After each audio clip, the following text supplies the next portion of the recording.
Texas Governor Rick Perry. Governor Perry, thanks for joining us this morning. Good morning, George. How are you? I'm doing well, thank you. Less than a week to go in South Carolina. You're still lagging far behind. To borrow a metaphor from your home state, has South Carolina become your Alamo?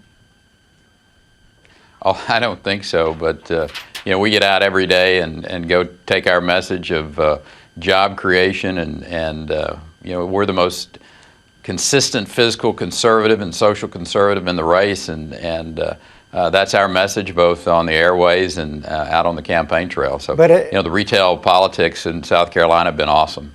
But as you know, Governor, that big group of social conservatives meeting in Texas yesterday decided you are not the conservative alternative to Mitt Romney. They want Rick Santorum to have that mantle. You didn't even make the final ballot.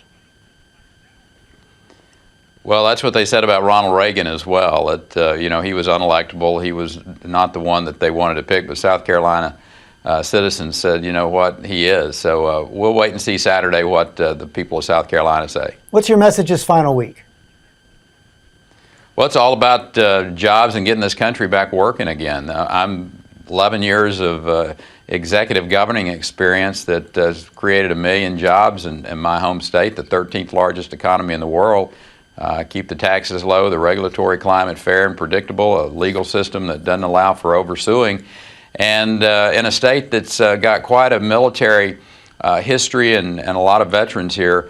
I think they're looking for a president who not only has wore the uniform of the country, but also been the commander-in-chief of 20,000 plus National Guard troops that have been deployed multiple times. And they know my commitment to the men and women of the military, and will stand with them and support them over the course of the years. Governor, as you know, you've taken some heat this week from many Republicans for your attacks on Mitt Romney as a vulture capitalist during his time at Bain Capital. I want to read some of them here. Sean Hannity said it almost sounds like Occupy Wall Street. Rudy Giuliani, it's ignorant and dumb. Senator Jim DeMint of South Carolina, it really gives the Democrats a lot of fodder. Any regrets for using that phrase?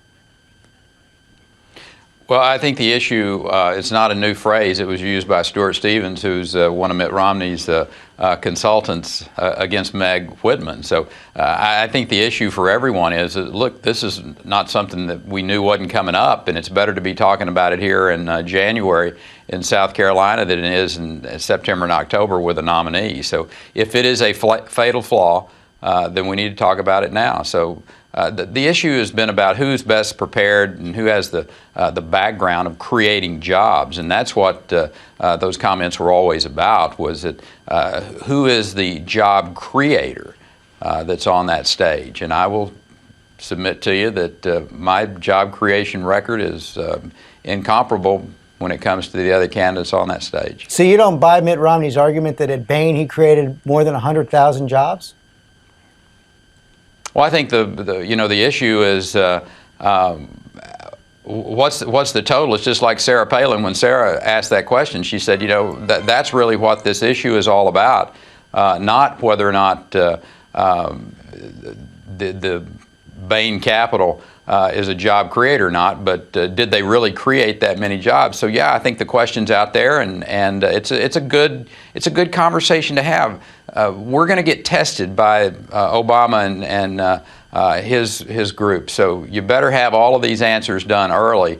No surprises in September and October. But I think what a lot of Republicans are worried about is that they're going to see that phrase vulture capitalism coming out of your mouth from President Obama and the Democrats in the fall.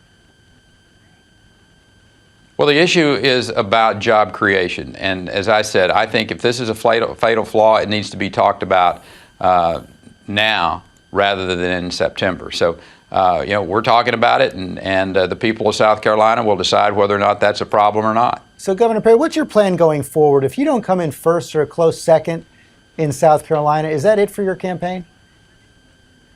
Well, we'll make that decision on Saturday. So, it's our intention to win South Carolina and go forward from there. But to try to plan out your campaign months in advance, I think is a little bit of a stretch. Governor Perry, thanks very much for your time this morning. So long, George.